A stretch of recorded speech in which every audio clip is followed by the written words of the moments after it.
How do you go from being one of the most powerful names in Hollywood to being inmate 43355-018 in a federal prison?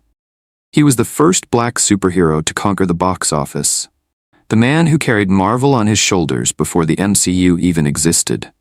He turned Blade into a cultural icon and opened the floodgates for everything that came after. Black Panther, Falcon, even Iron Man. But behind the sunglasses and silver sword was a man fighting demons far darker than any vampire. Wesley Snipes had it all: money, fame, legacy, and he lost it all in spectacular, headline-making fashion. He was blackballed, buried under scandal, forgotten by the same industry he once carried. And then, when no one saw it coming, he came back. Not as a trend, not as a meme, but as a symbol of resilience, of evolution, of real redemption. This is the story of Wesley Snipes. Not just the actor, not just the legend, but the man who fell and rose again. Before the red carpets, before the sword, before the Marvel legacy, there was just a boy. A dreamer. A kid standing barefoot in the shadows of the Bronx, fighting off nightmares with martial arts moves in a cramped apartment. Wesley Trent Snipes was born on July 31, 1962 in Orlando, Florida. But childhood in sunny Orlando didn't last long. His family packed up and moved to one of the toughest, most violent places in New York City, the South Bronx. This was not the gentrified Bronx of today. This was a place where broken windows outnumbered working streetlights, where sirens howled through the night and survival was the only thing on most kids' minds. In the middle of it all stood a young Wesley. His mother, Marion Long, was a devoted teacher's aide. His father, Wesley Rudolph Snipes, was an aircraft engineer. Smart, driven, educated. But even with that solid foundation, they couldn't shield their son from the world outside. While many boys his age got pulled into street life, Wesley found his escape in two things: the stage and martial arts. He was obsessed with movement, obsessed with performance. He didn't just practice karate in his room. He imagined he was in movies, slicing through invisible enemies, protecting his neighborhood like a silent warrior. And it wasn't just fantasy. He backed it up with discipline. He trained in Shotokan karate, kung fu, capoeira, and even later earned a 5th-degree black belt. But this wasn't some Hollywood movie montage. Wesley's path was anything but smooth. He auditioned his way into the High School of Performing Arts in Manhattan, the same school that gave the world countless Broadway stars and actors. But even there, he was an outsider. Poor. Black. From the Bronx. He often had to leave early to catch the train back to the South Bronx, where dreams had to fight just to breathe.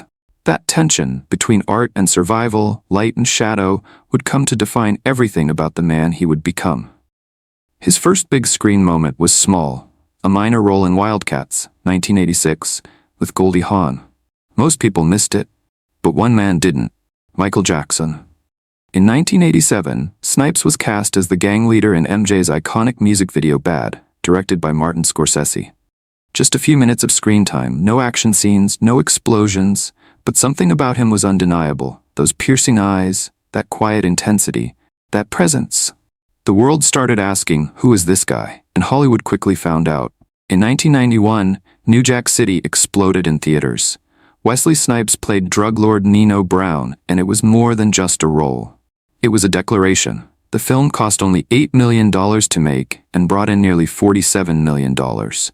Suddenly, Wesley Snipes wasn't just a rising actor, he was the face of a new era of Black Hollywood. He followed it with a string of hits that would solidify him as a box office powerhouse. Passenger 57, 1992, a slick high-stakes thriller that made "Always Bet on Black" one of the coolest lines in cinema. Demolition Man, 1993, facing off against Sylvester Stallone, Snipes was pure chaos as the villain Simon Phoenix. Money Train, 1995, with Woody Harrelson and Jennifer Lopez, this was peak 90s energy. U.S. Marshals, 1998, a spin-off from The Fugitive, where Snipes held his own against Tommy Lee Jones. At his peak, Wesley Snipes was making between $7 to $10 million per movie, one of the highest-paid black actors in Hollywood. By the end of the 90s, he had amassed nearly $40 million in earnings. But all of that was still just the prelude. Because in 1998, Snipes gave the world something that would change superhero movies forever. Blade wasn't supposed to succeed. Superhero movies at the time were seen as childish, box office poison. Marvel? It wasn't a billion-dollar brand. It was a struggling comic book company licensing out characters just to stay afloat. And yet, with nothing but a black trench coat, a silver sword, and pure charisma, Wesley Snipes turned Blade into a cinematic icon. Blade cost $45 million. It brought in $131 million globally. A sleeper hit? No. A cultural quake. He wasn't a charming billionaire. He wasn't wearing spandex. He was a stoic, stylish vampire hunter who slashed his way into movie history. Blade 2, 2002, directed by Guillermo del Toro, it raked in $155 million. Blade Trinity, 2004, another $131 million. The trilogy made $420 million worldwide, at a time when superhero movies were still considered risky. Wesley Snipes didn't just star in these films, he produced them. He fought to keep the tone dark. He insisted on an unapologetic, serious Blade, and that insistence paved the way for what came next. Because without Blade, there is no Iron Man, no MCU, no Black Panther. Wesley Snipes laid the first brick in the Marvel Cinematic Foundation, but right as he stood at the top, everything started to fall. Fame brings power. Power brings ego. And ego? That brings enemies. On the set of Blade Trinity, the chaos behind the scenes was louder than the vampires on screen. Co-star Patton Oswalt revealed that Snipes refused to speak to the director, David Goyer, choosing instead to communicate through sticky notes. There were claims he stayed locked in his trailer, walked off set when he didn't like scenes, and was openly hostile to crew members. Ryan Reynolds, without naming names, later said, "Some people just don't like to laugh on set." A subtle jab. But everyone knew who he meant. Whether these stories were exaggerated or not, it didn't matter. The damage was done. Hollywood labeled Wesley Snipes as difficult. Producers stopped calling, studios stopped investing, while his peers, Will Smith, Samuel L. Jackson, Denzel Washington, were getting Oscar nominations and tentpole roles. Wesley was slipping off the radar. His next films? Direct to DVD. The action icon of the 90s was now a forgotten face. But the biggest blow wasn't from Hollywood, it was from the IRS.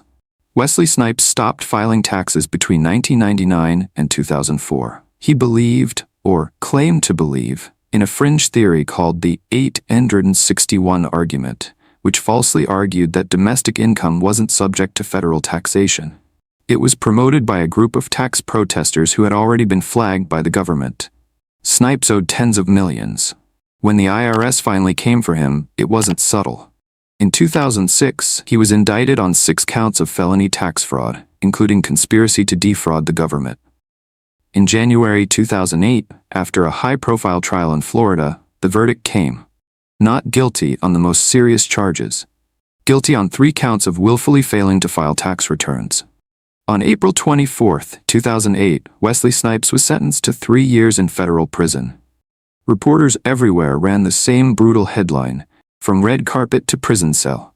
He began his sentence on December 9, 2010, at McKean Federal Correctional Institution in Pennsylvania. No movie roles, no stunts, no scripts, just bars, time, and reflection. He served 28 months. When he walked out in April 2013, the world had moved on. And his fortune? Gone.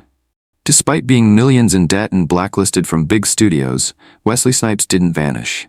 In 2014, he made a triumphant return in The Expendables 3, alongside Stallone, Schwarzenegger, and Jason Statham.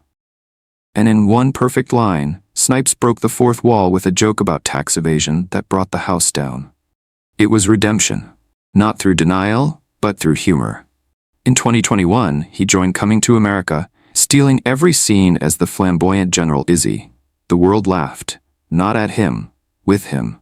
Critics said he was the best part of the movie. And then in 2024, came the moment. Deadpool and Wolverine.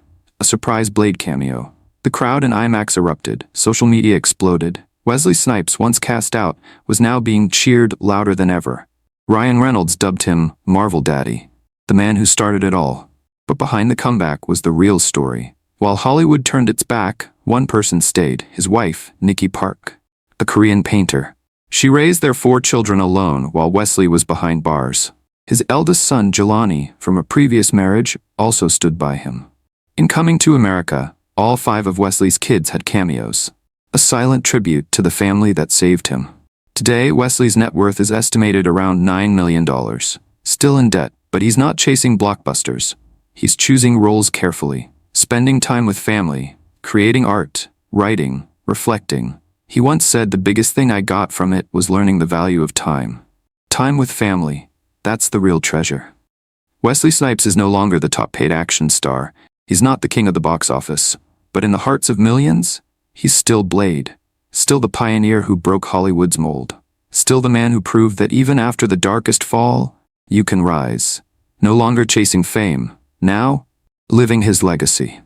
If this story moved you, hit that like button, subscribe, and drop a comment with your favorite Wesley Snipes performance. And if you want more deep dives into the stories Hollywood doesn't tell, check out the next video, already queued up on your screen. We'll see you there.